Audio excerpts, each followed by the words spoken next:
Hello, everyone. My humblest apologies. We've been scheduling a lot of these. Somebody else schedules and then passes it on to me. I was planning to be here promptly at 2:30, so I apologize for keeping you waiting. But at any rate, my name is Mike DeCellis. I'm an investigator at the Sheriff's Office. I've worked there for about 17 years, and currently I work in criminal investigations, and I primarily focus my work on financial crimes. So that's both regular thefts and scams. Since Sheriff Hanson has taken over, he's made a big priority on trying to do something about these scams, right? If you want to know the impact, the financial impact on senior citizens and really just all of society, last year the FBI got a report of $12.6 billion that were lost to scams. That's billion with a B. So we do what we can on the criminal side. A lot of these organizations are overseas. They're using technology that we create here in the US to loot the pockets of our senior citizens here in the US. So enforcement is part of it. It's not always possible. There are places in the world where you just cannot extradite somebody, no matter how big the case is. It's also very time consuming. So what we're here to do is to try and give you just some common sense pointers, things that will be easy for you to remember, share with others on knowing whether that person who's calling you maybe from a what looks like a law enforcement phone number, maybe it looks like a business phone number. We want you to be able to identify when you are dealing with a scammer so that you don't lose your money. And then we also want you to know that we have a scam line. It's 402-444-SCAM. Don't ask me what the digits are. You'll have to look at your phone to figure it out. Yes, 402-444-SCAM. And the intent of that line that the sheriff's had set up is to, if you're not sure, right? If you're wondering, should I go send this money to whoever it is that reached out to me, you can call us during the day, right now. There's, a goal of making it maybe a state level line that at some point could be 24 hours, but we have to work with the staffing we have right now. We'll always call you back next business day if you don't happen to get us during the day.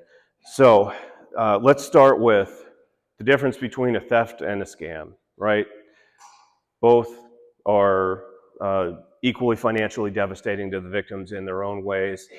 A theft is where somebody takes your property, your money, whatever it is, and you have no involvement in it.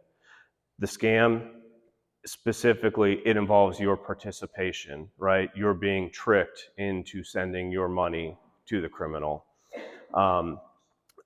These scams have been going on for decades, right? As long as there's been a telephone problem. I don't know if the second call made on a telephone was a scam, but I'd be willing to bet that the third one was. Probably as soon as they got an unknown extension set up that couldn't be traced back.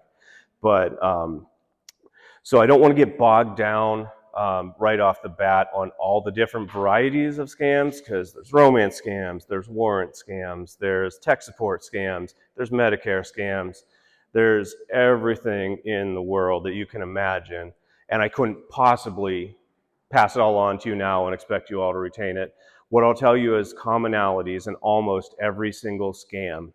It doesn't matter if they got in touch with you with a pop-up on your computer or a text message that claims it's from your bank or something else. Or if it's a phone call, they could be saying that there's something terrible or wonderful that's happened to you. There's always urgency, right?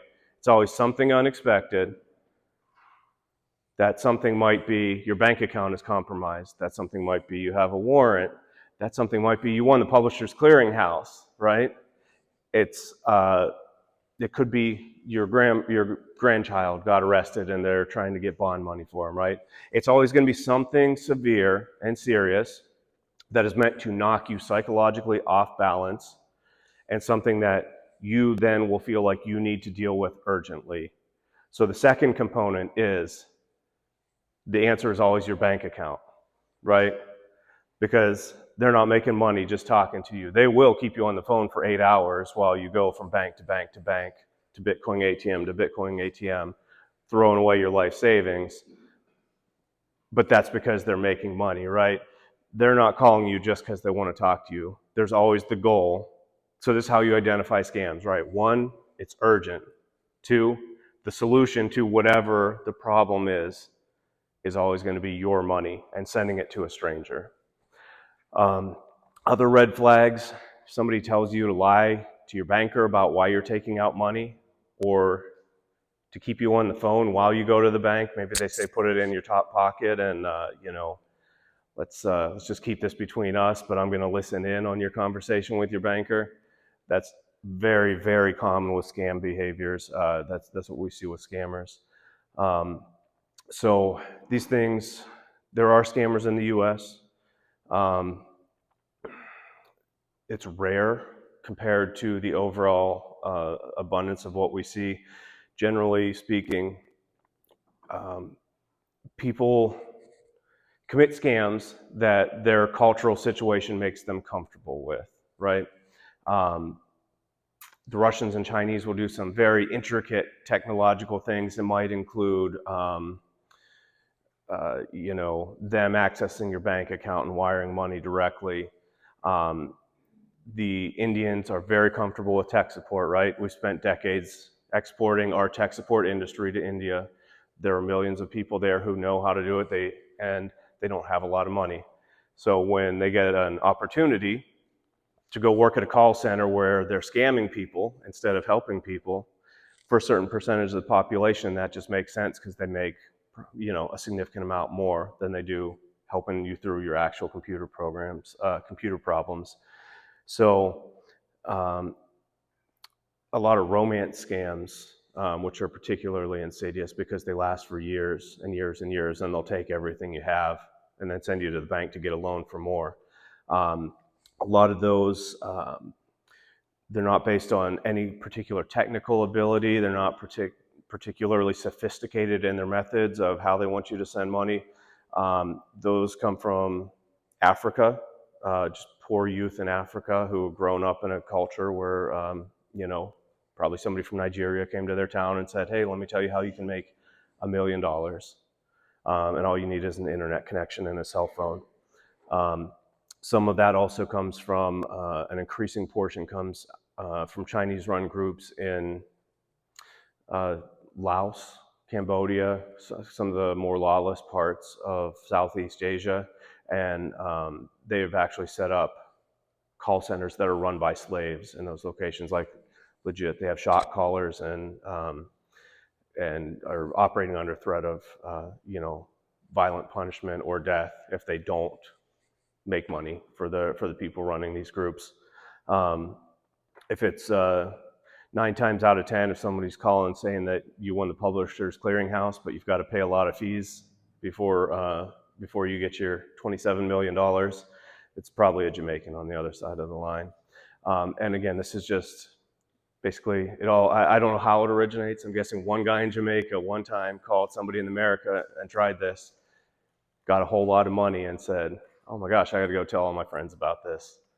But again, the thing that they all share, right, is the urgency of what they want and the fact that the only possible solution that you can come up with in this universe that they've created, this universe of falsehood that they create within your mind, is to go to the bank and take money out and send it to them. So one thing I always, as I mentioned, we've been doing a lot of these public engagement things, particularly with our older citizenship, because if you're 55 and up, you're a prime target. And there's a very good chance that the scammers know that you are, of retirement age or approaching retirement age when they call you, because they know that you're probably naturally less comfortable with the technology that they're using to control you, right? That they're using to interact with you. You're probably not as good with with Google or whatever other systems you want to do to look up information to they might tell you something and you think, well, that doesn't sound right. And you think, well, I'm going to go look it up online. And maybe it takes a little bit more of a search than you're comfortable with to actually realize that the credentials that they're sending you are false, or that the documents they're sending you are false. Because they'll claim to be any number of different private or governmental agencies. There's always a threat of law enforcement behind it, usually. But there's one of the problems that we see now, and that we're trying to work with the state legislature, hopefully in the near future on this. Does everybody know what a Bitcoin ATM is?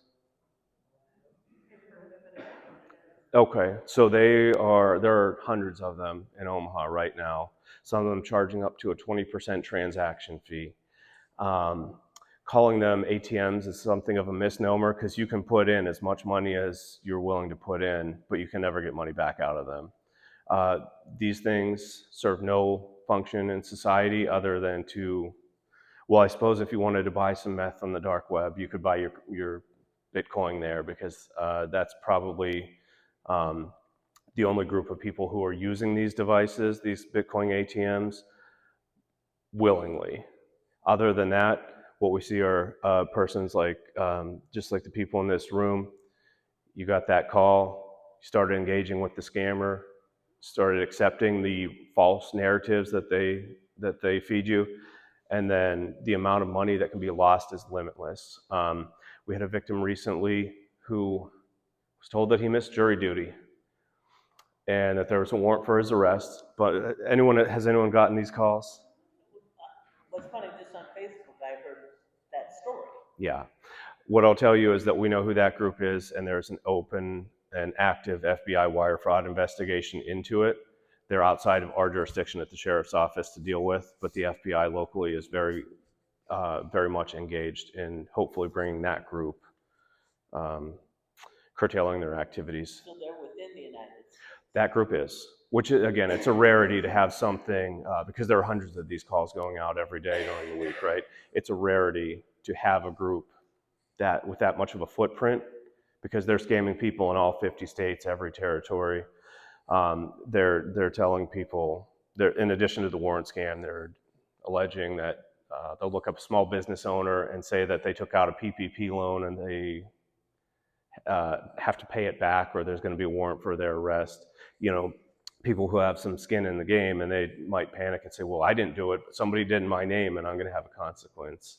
They'll also target people with nursing licenses, daycare licenses, that sort of thing, because they feel like they're more able to put those people into a state of panic.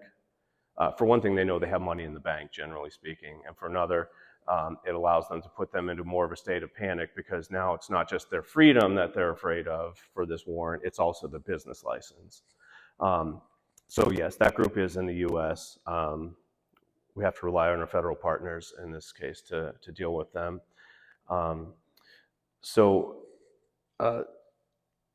Yeah, we had a gentleman get one of these calls. You know, you missed jury duty, warrant for your arrest, claims to be someone from our department. They basically kept him on the phone during all of his waking hours for over a month, and he ended up putting over $500,000 into Bitcoin ATMs right at Baker's grocery stores. We've had extensive talks with that particular company about why they weren't able to catch that, right? Because if you want, this is the problem with the Bitcoin is, you know, if you try to transfer scammers $500,000 via wire transfer, your bank's gonna have some questions for you. That particular Bitcoin ATM company at Baker's doesn't even know who's standing in front of their machine. The scammer sets up an account, sends them a code. Here's a phone number, enter that and put in a 4-digit code. And the company has no idea who's actually putting money into their machine. So it's a big problem.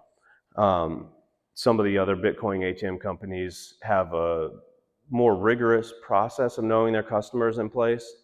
But the scammers know what questions they're going to ask. And so if you've already gone to the point where you've gone and taken out $10,000, $20,000, $30,000 and you're going to send it to a stranger, when they tell you to give a lie and you lied to your bank to get that money out, right? because obviously, again, your bankers are going to ask questions, and scammers tell you, well, just say you're building a deck on your house. They don't need to know. You'll be arrested if you tell your banker. That's one of the old saws that the scammers always use. So then it's nothing for them to tell the person to lie when the questions are asked at the Bitcoin ATM either. So since basically nobody in this room knows what Bitcoin is, probably couldn't identify a Bitcoin ATM if it were standing right in front of you, let's just agree that there's never any legitimate purpose. There's no reason for anyone in this room that we should ever put money into it. I can tell you that there's no business that takes payment in Bitcoin ATMs. There's no government that takes payment in Bitcoin ATMs. The sheriff worked with the city council to get a law passed. We're putting warning placards on all of them, all around the city, probably within the next week or two. But people will, I don't know. There's already lots of warning signs on all sorts of things, and a lot of people just don't really pay attention to them. So that's why we try and share this knowledge with everyone. There's never a legitimate reason to go to a Bitcoin ATM. And the losses that we see when people do use that method of payment for scammers, it's just up and up and up, and it's always growing. Between 5 and 6 billion of the losses reported to scams last year. 5 and 6, so it was 12.6 total, and I think it was 5.6 billion went into these cryptocurrency or Bitcoin ATMs. So at any rate, I know we started late, so I'll just say, does anybody have any questions for me? If you got specific calls or something in the past, we'll start right here. Okay, and since it's being recorded, I'll just repeat your question. So, yeah, how does AI play into this? I have not personally dealt with anything that I would say was an AI-generated conversation. I don't think that the technology is there where it's an actual computer calling you. Where the AI comes in, it's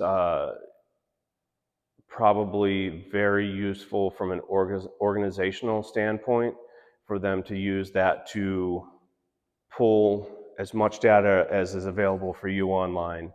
And I guarantee you, for $3 a month, I could get onto a US-based information system, peoplefinder.com. There's a number of them out there. And if the AI pulled that together from your Facebook page and everything else, we know who your nephew is, who you'd probably be inclined to pay some money to get him out of jail if he had a car accident, right? I would think that the AI right now is being used to collate that information so that an individual scammer doesn't have to go out and look for it. It's just right in front of them, so they can call more people more often, knowing that if I call 100 people today, one of them is going to fall for it, and if they've got $30,000 in their bank account, they're going to send it to me. That's how they look at it, right? So the AI allows for efficiencies in scamming, I would say, in the same way that it allows for efficiencies in business, streamlining of processes, I suppose. Yes? Why do businesses allow ATMs? Short answer, money. They're getting a cut. We've been working with some large chains locally, not thrilled with the results we're getting. So I'll tell you that the company that has machines in Walgreens will tell you that less than 1% of their transactions are the result of fraud. And I could tell you this because they sent me a very well-formatted stock response. And I can tell you that that's completely untrue, and that it's very easy for them to not know that somebody's being defrauded, and unless the police reach out to them, that's the only times that they'll ever know anything, right? Because you'd be surprised how many people fall for a scam, lose a significant amount of money, and then they just figure it's gone. They're embarrassed. They don't tell the police. They don't tell the company. They don't tell anyone. So we've been working to try and explain to the upper management of companies how devastating these machines are. But the industry that creates and distributes these Bitcoin ATMs will tell you that they are serving the unbanked, right? People who, for whatever reason, are unable to have a standard checking account, basically. And the argument falls apart just on the face of it. If there's the lowest I've seen for transaction fee is 3%. The highest I've seen is 20%, right? So the average seems to be like 4 or 5. So you think about if you could get your paycheck and you cash it, there might be some small fee if you're going to Walmart to do that, or Baker's Money Services, something like that. But it's a pretty reasonable fee. It's not 5%, right? So the idea that anyone is then gonna, like, let's say they get paid in cash, why would I lose 5% putting it in? I'm now unable to take it out. So what am I doing with it? It's, I think on a fundamental level, everybody thinks that cryptocurrency is like the future of finance, but it's really impractical. You can't do anything with it that's legitimate for the most part. Most of these, the marketplaces for it are propped up by speculators and people who are using it to commit crimes, right? Because it's really difficult if let's say I work for a cartel based in Mexico and I live in New York, and I'm the guy that collects the money and sends it back to the cartel. It's really difficult to get that all the way back to Mexico, and if it's in the trunk of a car or somebody's luggage or in a concealed compartment, law enforcement got really good at seizing that dirty money as it was heading back down, right? But now all I have to do is walk down to the grocery store and I put it all into a Bitcoin ATM, and it's almost instantaneously transferred down to my boss and at the cartel headquarters. So it's all dirty money. Businesses, to varying degrees, either don't understand it or don't care because they are getting a percentage. They're getting, I'm sure, both a floor space rental fee, but then also a percentage of everything that gets put into those machines. And there's no, if I were foolish enough to want to invest in Bitcoin, I would go get a Coinbase account and link it to my bank account so that I have ready access and control. There's no legitimate purpose for these, but they've really done a snow job on society in general and the businesses in particular who are profiting from them. Yes, ma'am. You identify ATM. Oh, how do we identify the Bitcoin ATMs? So they are going to, a lot of them are going to have like the flashy yellow and black Bitcoin emblem on them. And Bitcoin is, not to get too far into the weeds here, there are a lot of different cryptocurrencies. Bitcoin was the first, it's the biggest, and it's the primary method that's used. So some of these, what we call Bitcoin ATMs, may actually allow you to purchase other forms of cryptocurrency as well, and they're just based on different algorithms. But so you can identify them, again, by the fact that you probably, some of them, I don't know if all of them take debit cards, but basically if you were going there to get money, you would know it by the fact that you can't take money out of it. It doesn't go to your, it will only, that, and again, this is how you know that it's a fraudulent, scam-based industry, right? Because it only accepts money. It does not dispense it. And also, have you been seeing a lot of those coming from PayPal? A lot of scams with PayPal. PayPal does come up, and generally any system that is designed to move money does come up. It gets used by fraudsters. I'll say that PayPal has they return useful information to us in a reasonable time frame, and they have some of the better fraud prevention policies out of all the big players in the financial industry. They do come up. Yeah, everybody. Any way that you can electronically transfer money is going to get used by scammers, but I think that they're pretty good at detecting and shutting it down, because I'll see, like I send a subpoena out to get information on, say, a PayPal account that a scammer sent to one of my victims, and then I'm not even sure how they make the connections, right? But it'll come back with 8 other accounts that have no transactional data because they shut them down before the scammers could even use them. But yeah, they do come up sometimes. Yes, sir. How do these scammers generate the call list? I know that maybe off of Facebook, maybe I suppose you can go on white pages and find out people's names, address, their net worth, where they live, and all that. Just open to anybody. Yeah. Is that where it comes from? Yeah, so the question is, how do the scammers come up with the call list? And I'll say this, there are some scammers who know who they're calling when they call you, and then there are other ones who have no idea. It's just a cold call. The ones that do generate an actual list, depends on what they're going for, right? Are they specifically targeting seniors? Well, yeah, they may have looked at your Facebook page to see who your family is. Like, again, if they're claiming to be a lawyer who's trying to get you to pay bail money because your niece or nephew or grandchild got arrested, maybe you give them that name early in the conversation and don't realize it, or maybe they've done some research on you to already know. But the fact is, there's so much digital information out there that's so cheaply available, and we're not even talking about dark web. We're talking about something you could go, again, $2.99 a month with your debit card that you could go and pay for.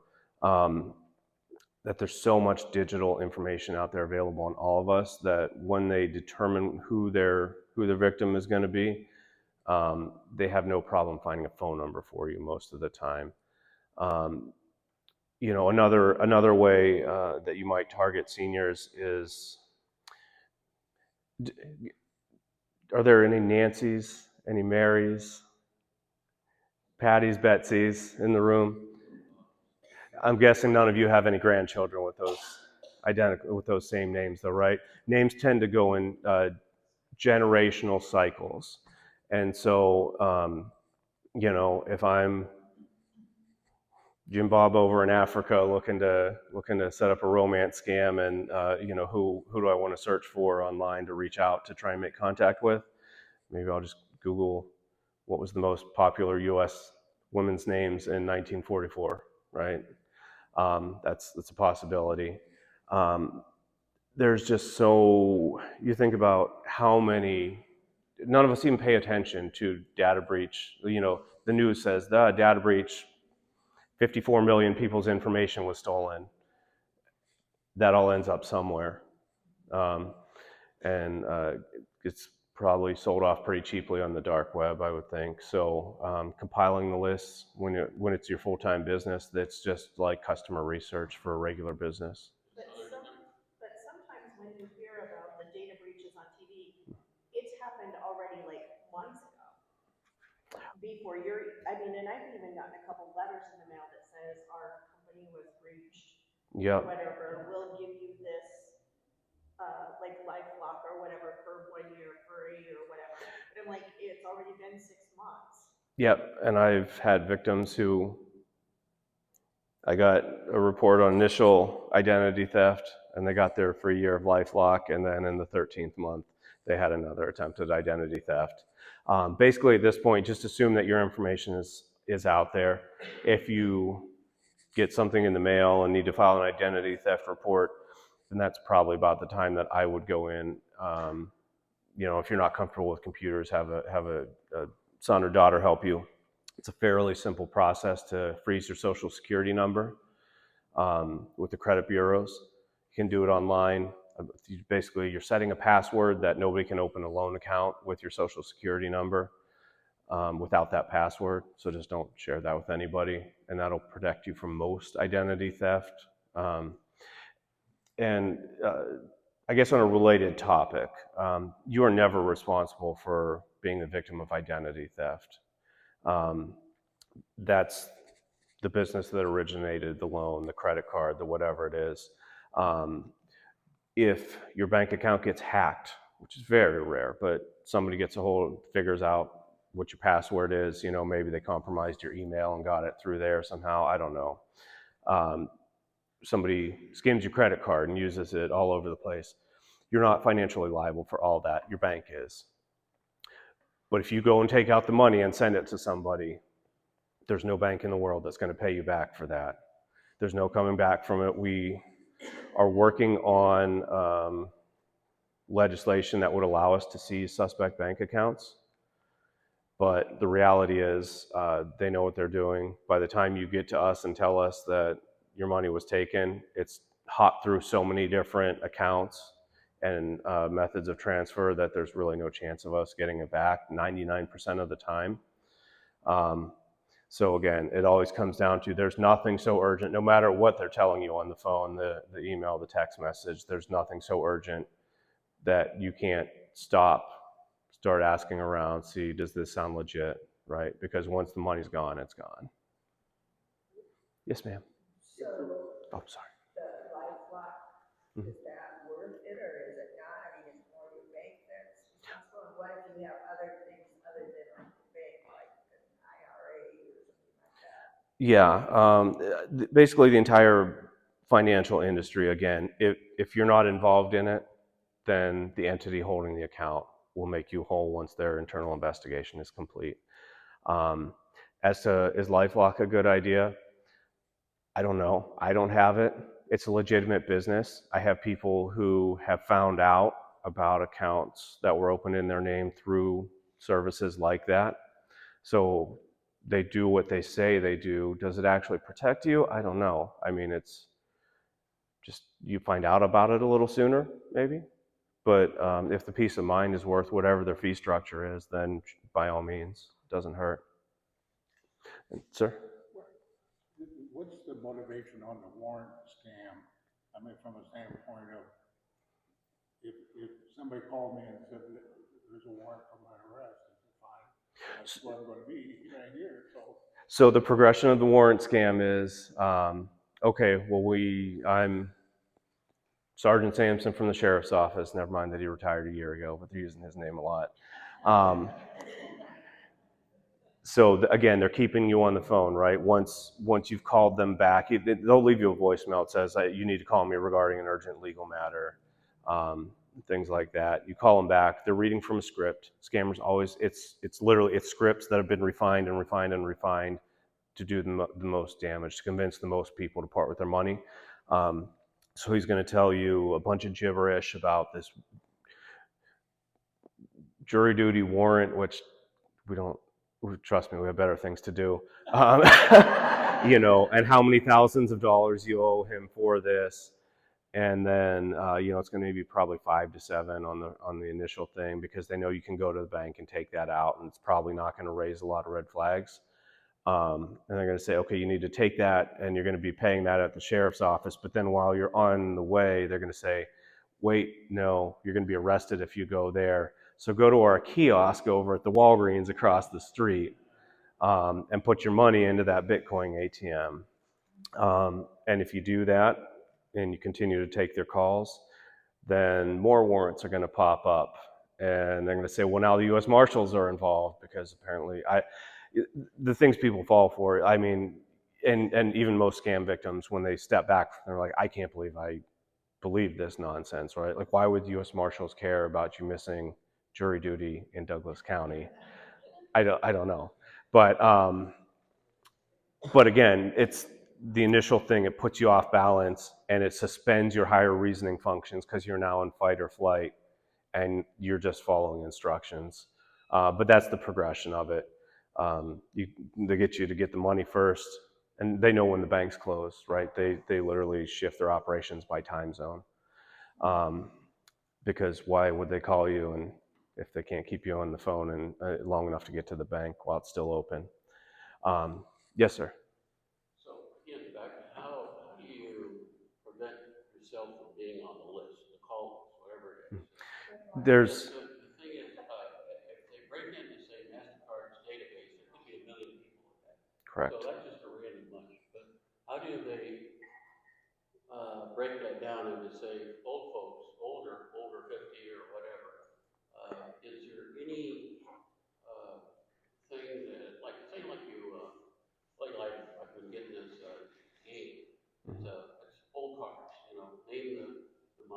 these are all back of the 50s and 60s, so obviously, if I'm plants, I'm old enough to know all that. Is that, could that little game or whatever it is that comes up on my phone, is that some way tied to a scammer or another guy that's got an algorithm? He's getting a list of these older people to send to the scammer. So the scammers don't do algorithms, not in that way. That is probably putting you on a list for some advertiser somewhere, right? But like I can tell you, the data aggregators know everything about all of us. I only get political ads from one side of the equation, not the other, whereas all my coworkers get them from another side. And that's all. I don't post anything on Facebook about my politics, right? But that's just their data aggregation tells them that this side of the equation would be wasting their money by sending me an ad.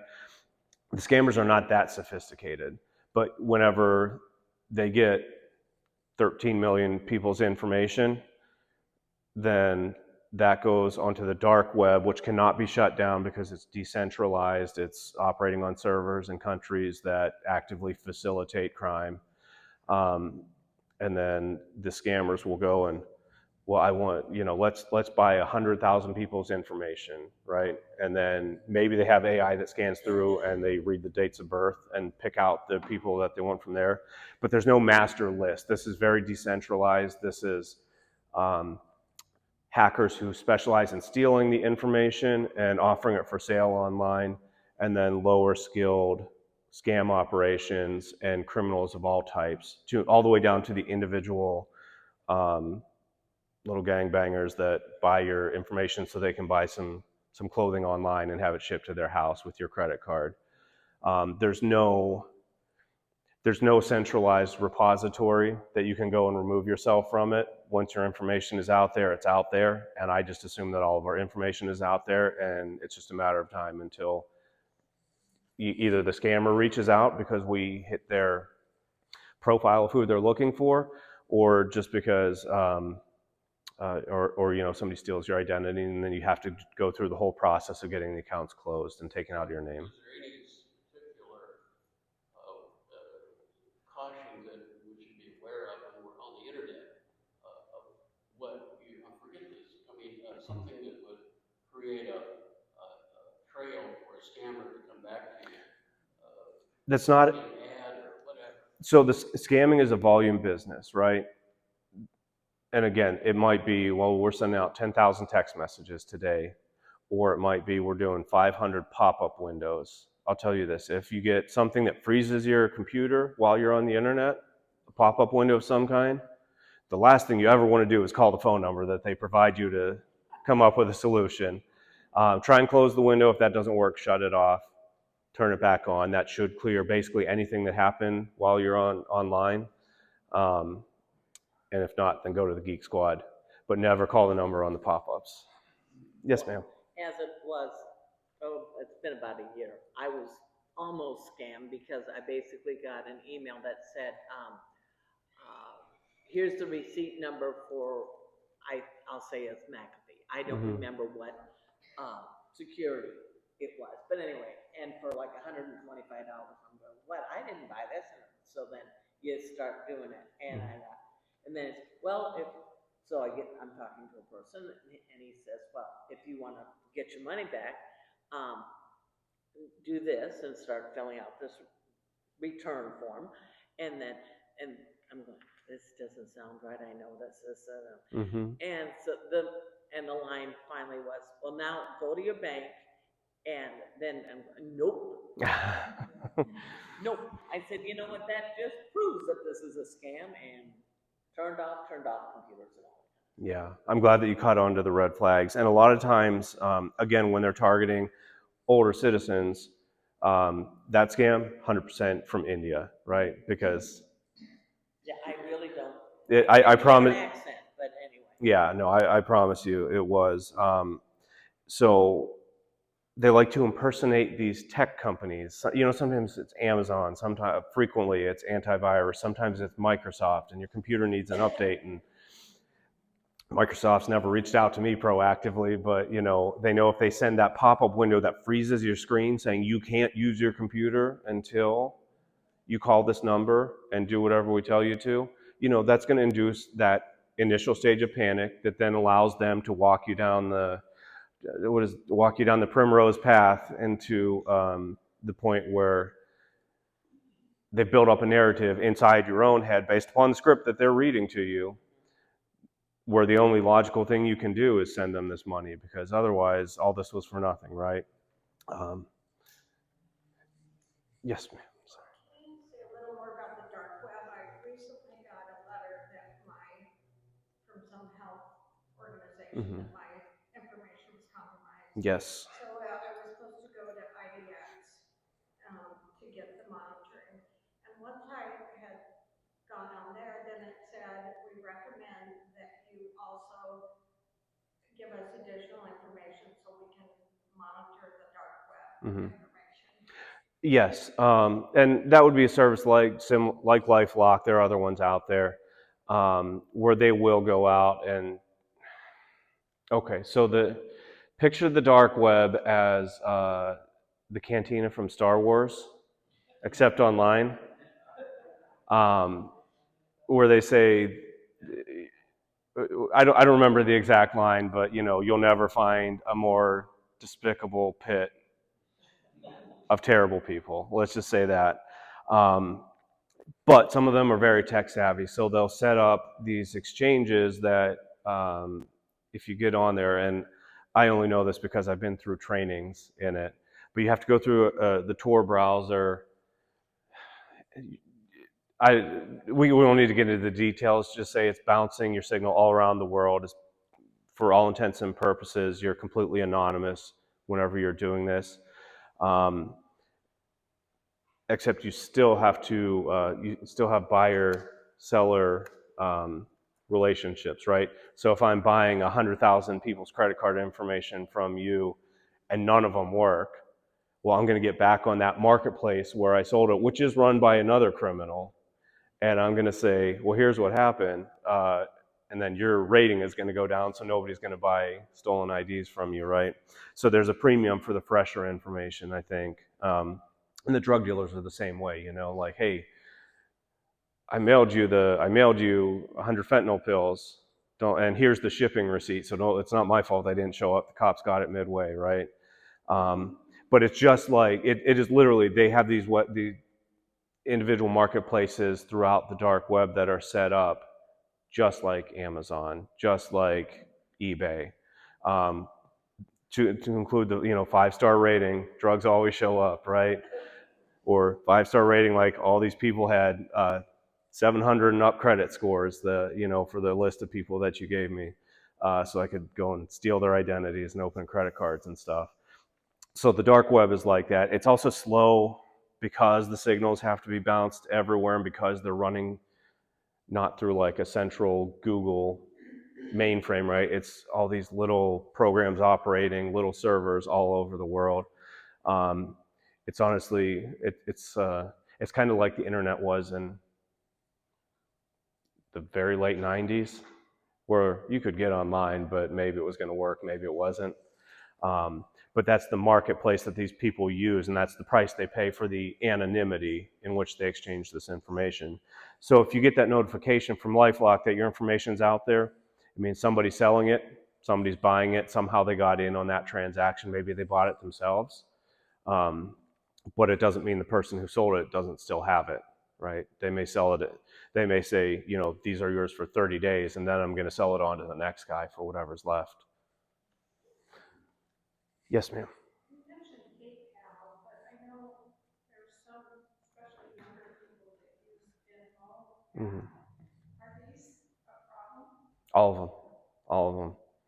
I can tell you that my young adult bank fraud people who we arrest all the time love Cash App. They love Cash App, though, because they link their own Cash App to their account, deposit some bad checks, and even when they hit the maximum on cash withdrawal at the ATM, Cash App will still let them move more money out. Venmo's the same way. The scammers like it. they all retain data. Sometimes it's useful to us, sometimes it's not, right? Because again, was that the actual person's account that was involved, or was that an account that got opened with identity theft three weeks earlier, you know? And in that case, you know, if the person that we think it is 2 states away, well, I can't drive there to ask them. I can call them on the phone, but it's hard to disprove or prove anything at that distance. Sorry, lots of hands. I had a question about that. If the scammer calls and he's from the law enforcement, and then I have to pay because I'm going to be arrested or something. Yeah. What happens to me if I say, well, just send someone out and hang up? No, nothing at all, because they're in. But what if it's for real? Then It's you'll be arrested. yeah. I'll say that. Have an ID that says, There'll be, Come to the door. Yeah, I mean, have you? I won't get fined. No, I mean, listen. The reality is, it's safe to say we're not investigating or issuing warrants on anyone in this room.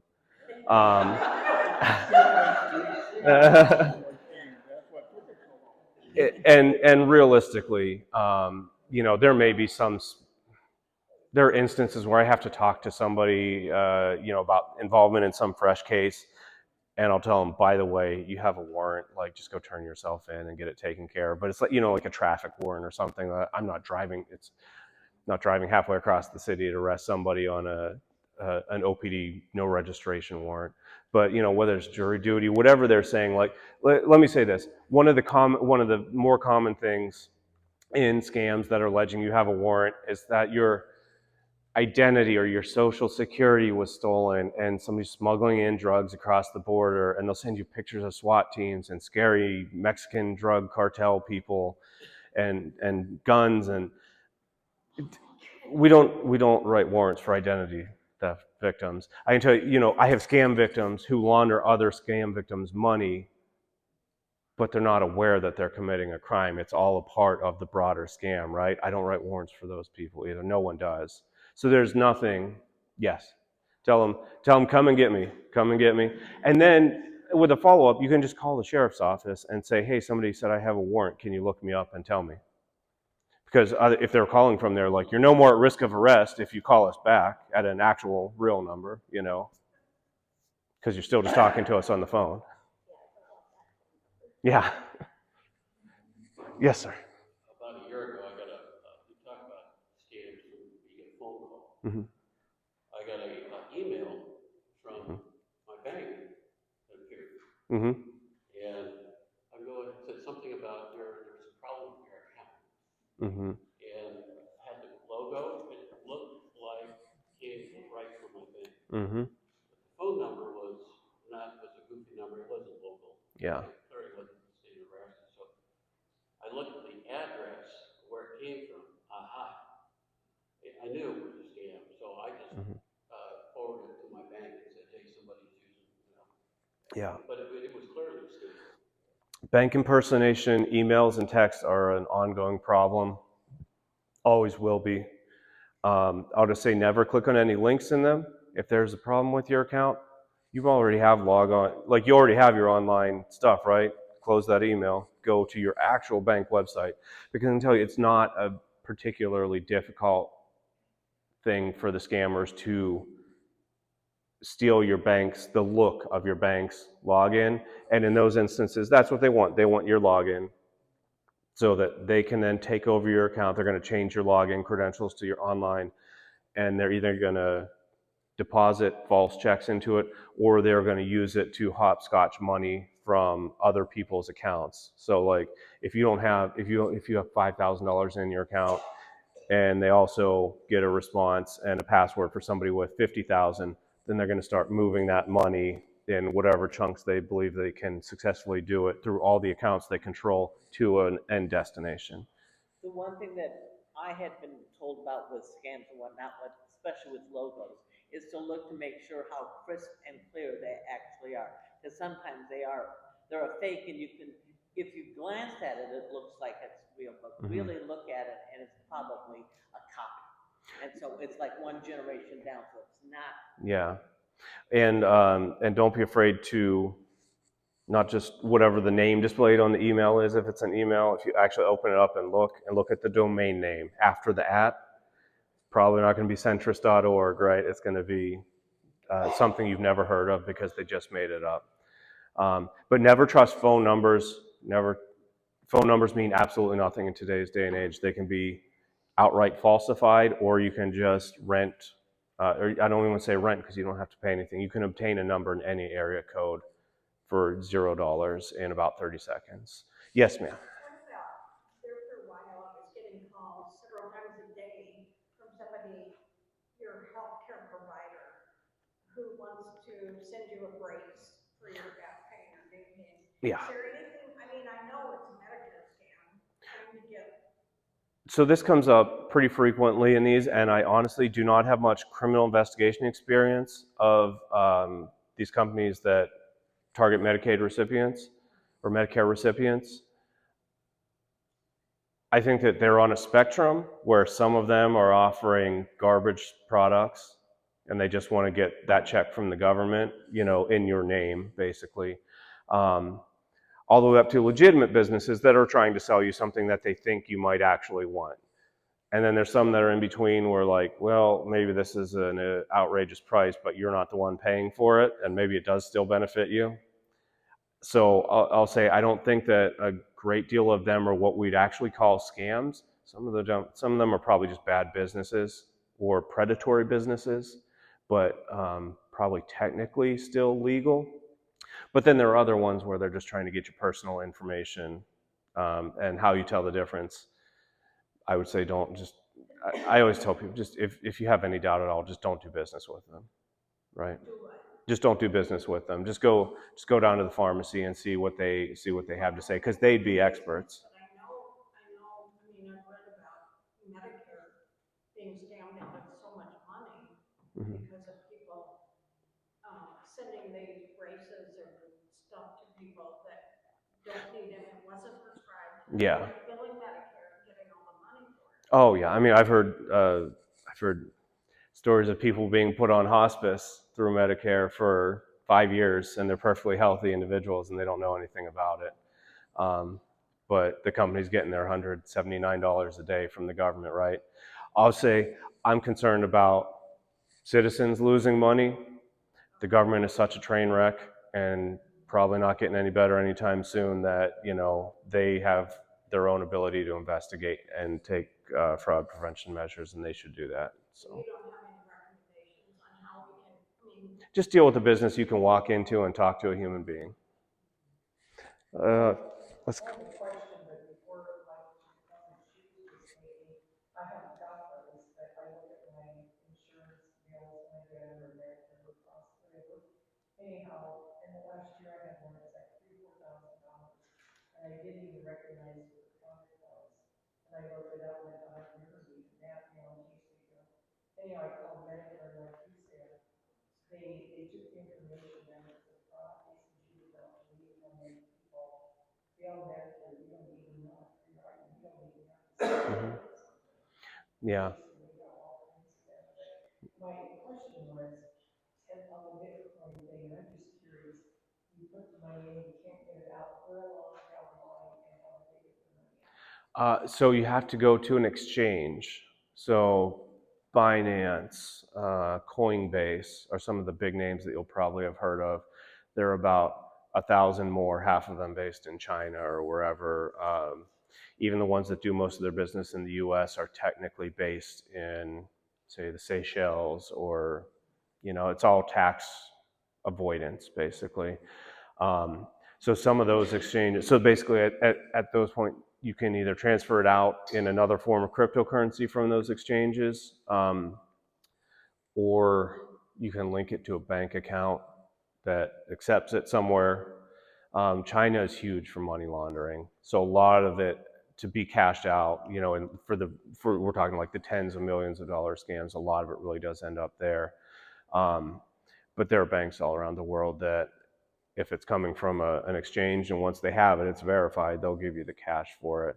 But yeah, so it has to go to an exchange, because there are things called wallets where it'll contain the code that makes up your Bitcoin, but you you can transfer it from there, but you can't like pull it out as cash.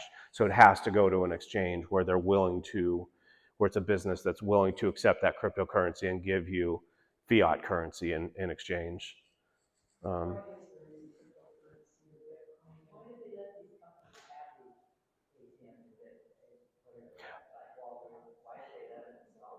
we just had an election in which both candidates openly advocated for more cryptocurrency. It's a lack of, we're in a church, so I'll try and edit myself. You may have picked up on the fact that as a financial crimes investigator, I'm not thrilled with how little regulation the federal government brings to bear on these companies. And you know what? It's because they don't see you and you and you 5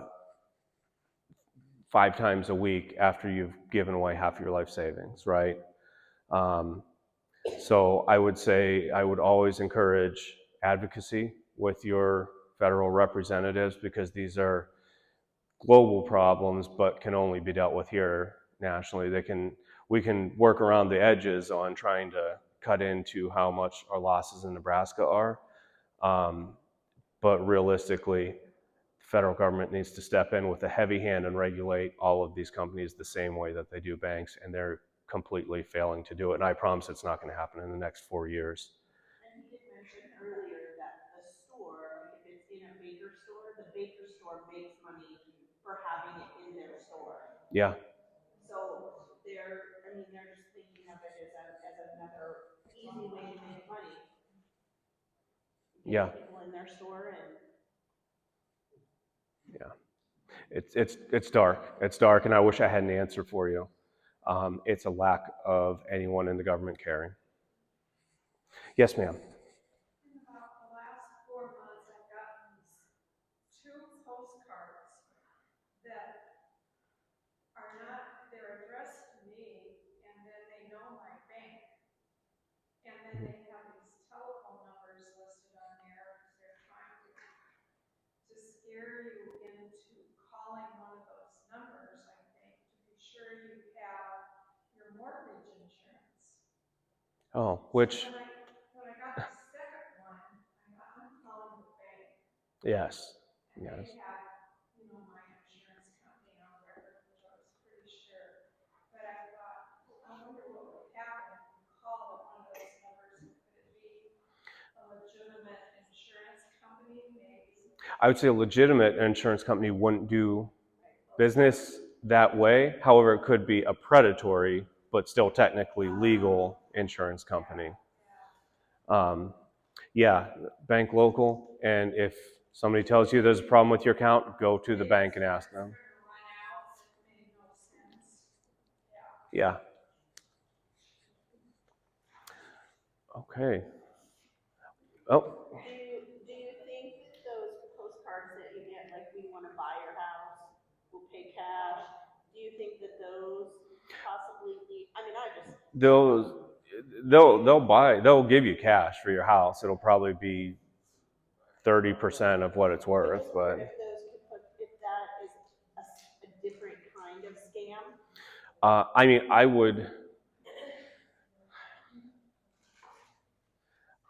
would never do business or ever encourage anyone to do business with those companies. However, if they were committing crimes, they would not still be functioning. Again, there's nobody likes regulation, but this is why we need regulations, particularly in financial industries. And there are lots of people who are looking for homes, even fixer-upper homes. And you'll have no problem in today's housing market selling a house for a much more reasonable price than what you would get out of any of the We Buy Homes companies. I put them in the same category as reverse mortgage, right? Like, yeah, maybe like they do what they say they're going to do, but that at the end of the day is the theft of all your equity, right? In a legal fashion. Yes, ma'am. So these emails they send out saying they're trying to deliver a package to you, I assume that's just to get your personal information?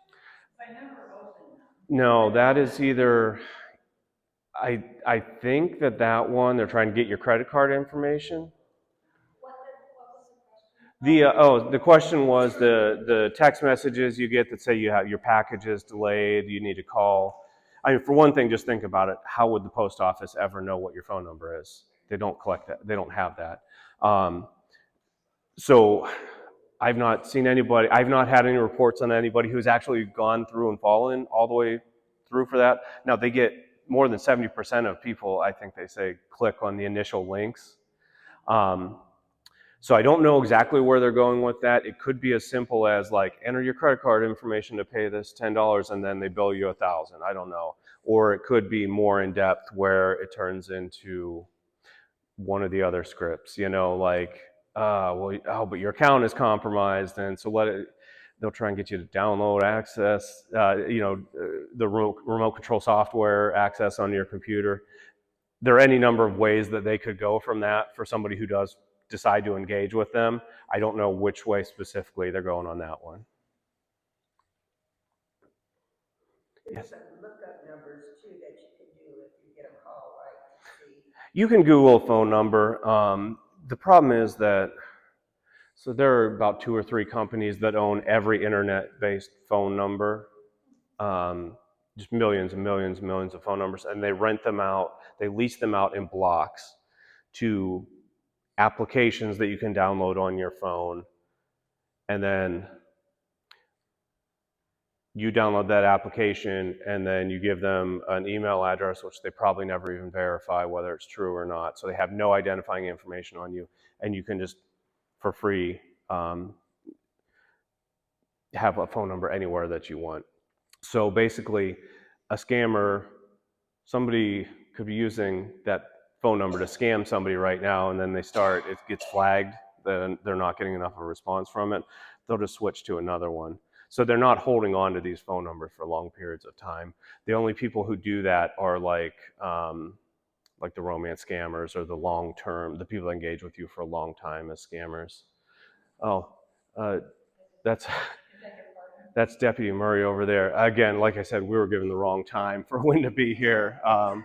So I apologize for that. She's right on time for what we were told. So I'm sorry, were there any other questions? Yes, ma'am. I heard one time that somebody called and said, this Paulette, don't have to say yes, say exclusively. Don't say yes, and if you say yes, that push you into a certain number. I wouldn't be too concerned. I mean, if they call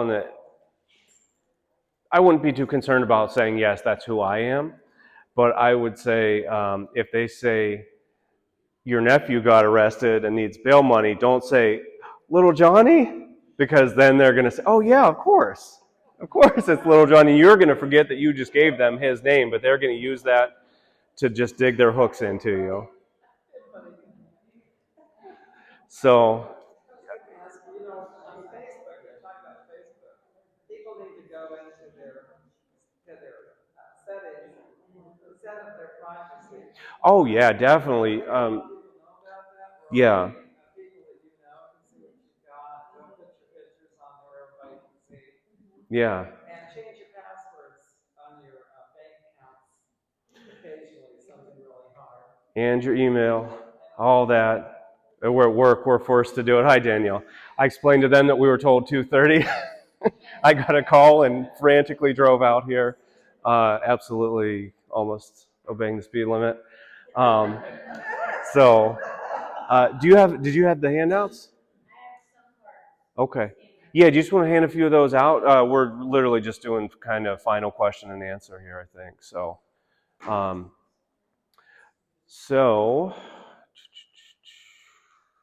trying to think if there's anything we missed. We've covered a lot.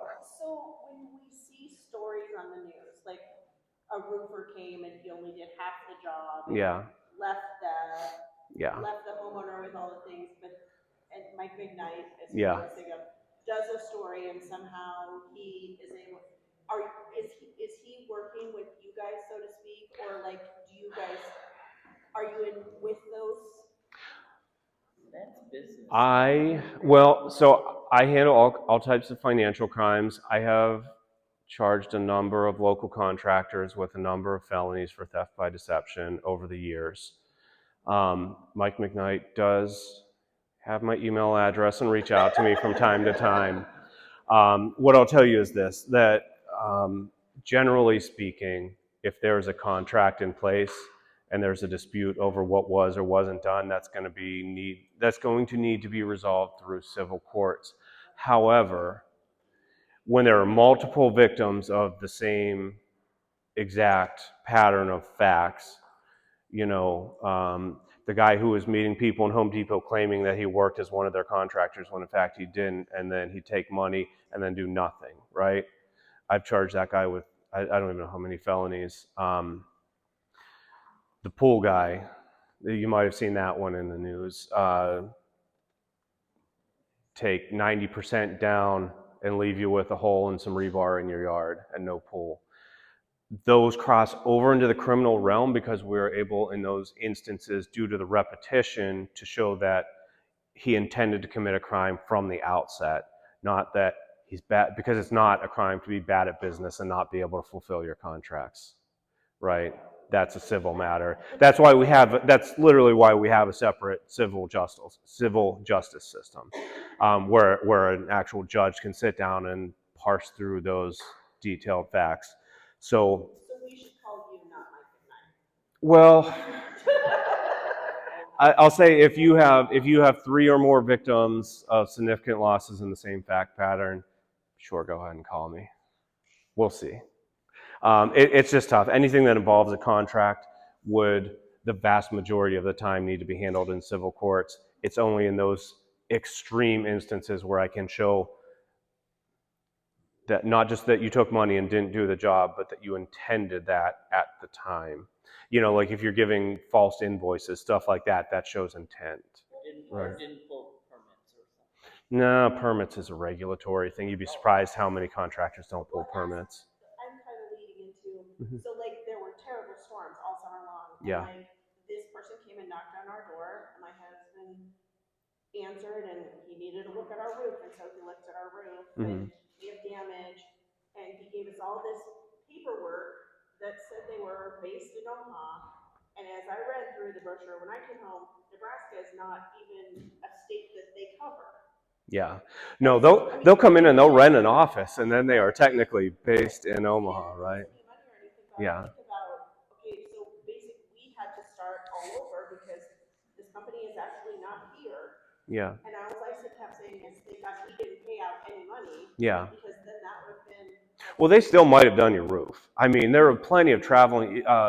Is it Home Pride? I think is what, like a big local roofing company, right? They send crews all around the country. So there are legitimate small businesses that they say we're going to go where the business is, where the storms hit this year, and we're going to live there all year.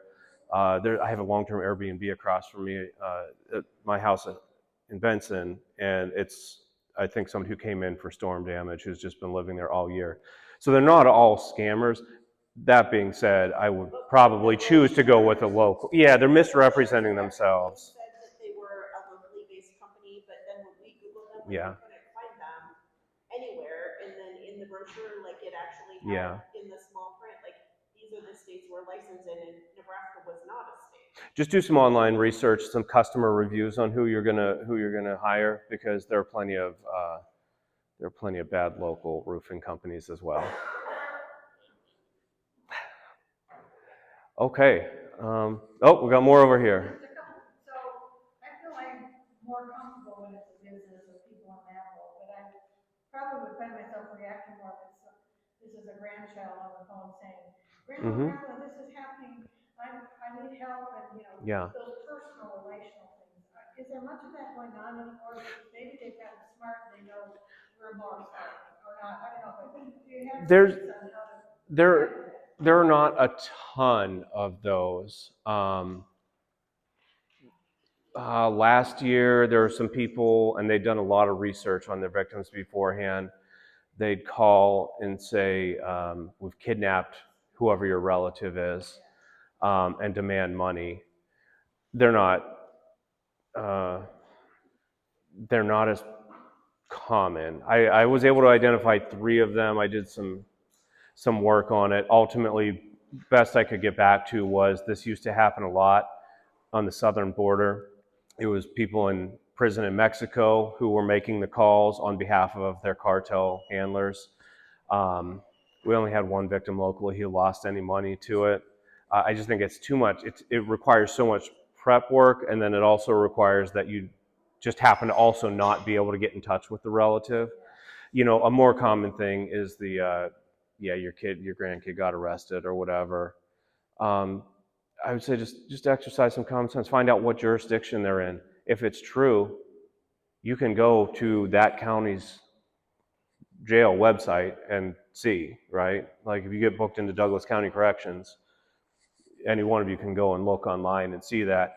And in today's day and age, you can do that literally anywhere in the US, I would think. So, and then also just anyone who claims to be like a lawyer trying to raise money. I mean, this is not how these things work, right? You would be getting a call from that nephew or grandson with a preemptive recorded thing that says, this is a recorded phone call from such and such correctional facility. Are you, do you want to accept it?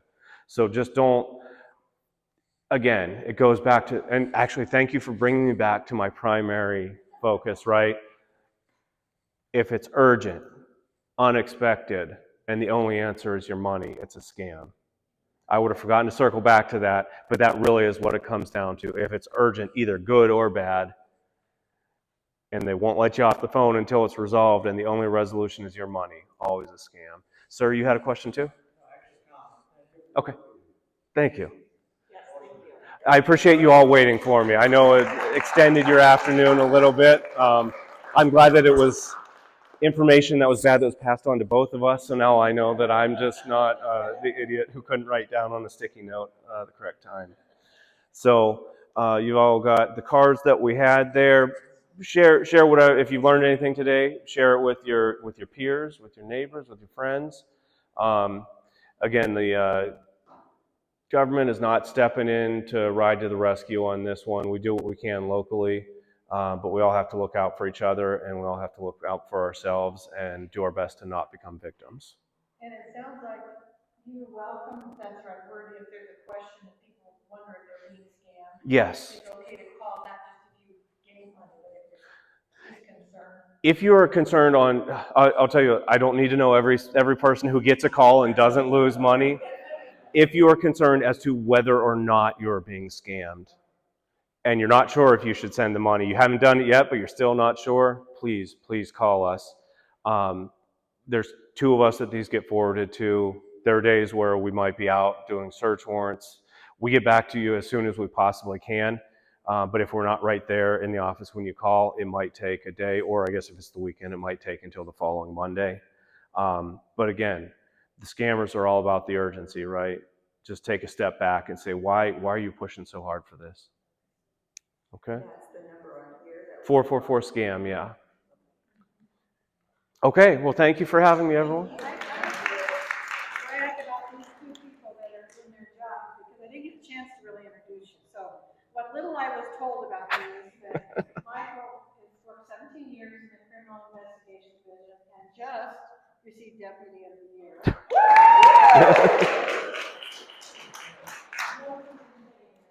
And Danielle, and I'm glad you're here. This is wonderful. I'm sorry we didn't get to hear from you directly.